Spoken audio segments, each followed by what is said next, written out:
William Shakespeare ने कहा था कि नाम में क्या रखा है, what is in a name. अगर कुछ बात कहें यानी कि नाम के परिवर्तन से कुछ बदल सकता है तो बहुत कुछ हो सकता है। अगर हम गुलाब को कुछ कहें और उसकी सुगंध इतनी ही मधुर होगी या नहीं होगी, इसके ऊपर सोचने का विषय है। शेक्सपियर के नाटक रोमियो और जूलियट में आपने पढ़ा ही होगा, लेकिन आज दिल्ली विधानसभा में जो प्रस्ताव रखा गया उसके बाद तो साफ है कि नाम में बहुत कुछ है। यहां सरकार बदलने के साथ ही कई जगहों के नाम को लेकर सियासत भी शुरू हो गई है। जबकि जुम्मे जुम्मे अभी कुछ ही दिन हुए हैं सरकार बने हुए, 27 साल के वनवास को काटकर सरकार बनाए हुए। नजफगढ़ में बीजेपी विधायक नीलम पहलवान ने आज शून्यकाल में अपनी विधानसभा का नाम बदलने की सिफारिश की। उन्होंने कहा कि मुगल शासक औरंगजेब ने इसका नाम नाहरगढ़ से बदलकर नजफगढ़ किया था।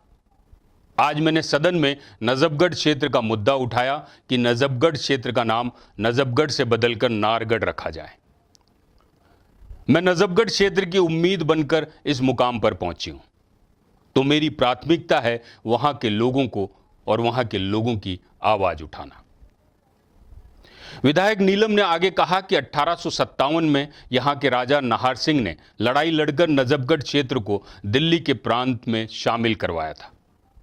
कई कागजी कार्रवाइयां भी हुई, इसके बाद भी आज तक इसका नाम नहीं बदला गया। वहीं विधानसभा के डिप्टी स्पीकर और मुस्तफाबाद से विधायक मोहन सिंह बिष्ट का कहना है कि आने वाले दिनों में मुस्तफाबाद का नाम बदलकर शिव विहार किया जाए। उन्होंने कहा कि यह चुनावी वादा था और हम जनता को दिया गया वादा पूरा करेंगे। पता नहीं साहब, आजकल के नेता किस तरीके के वादे कर लेते हैं। नाम बदलने पर भी जीत आते हैं, कमाल की जनता है। यानी जल्द ही मुस्तफाबाद को शिव विहार के नाम से जाना जाएगा।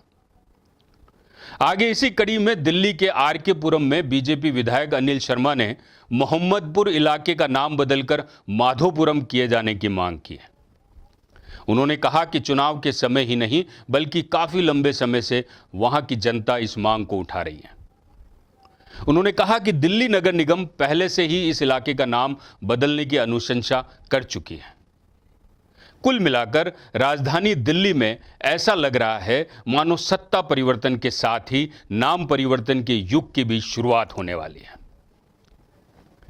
अभी 2-3 जगहों के नाम बदलने की मांग उठाई गई है साहब, आगे और भी नाम बदले जा सकते हैं।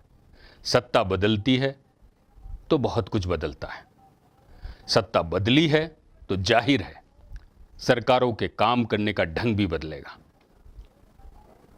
देखते हैं दिल्ली सल्तनत में नाम परिवर्तन के दौर माफी चाहता हूं, दिल्ली सल्तनत नहीं, दिल्ली राज्य में नाम परिवर्तन का दौर कुछ दिनों के लिए ही है, परंतु सिलसिला लंबा चलेगा। आपको भी लगा होगा कि मैंने दिल्ली सल्तनत कैसे कह दिया। मुझे याद आया क्योंकि जब औरंगजेब और अकबर की बात हो रही है तो वो सल्तनत के समय की बातें हैं और उन्हें कहीं न कहीं हम डस्टर से मिटाना चाहते हैं। आपको क्या लगता है कि जगहों के नाम बदले जाने चाहिए? यदि हां, तो नाम बदलने का आधार क्या हो? कमेंट बॉक्स में हमें जरूर बताइएगा। देखते रहें अपडेट इंडिया। नमस्कार।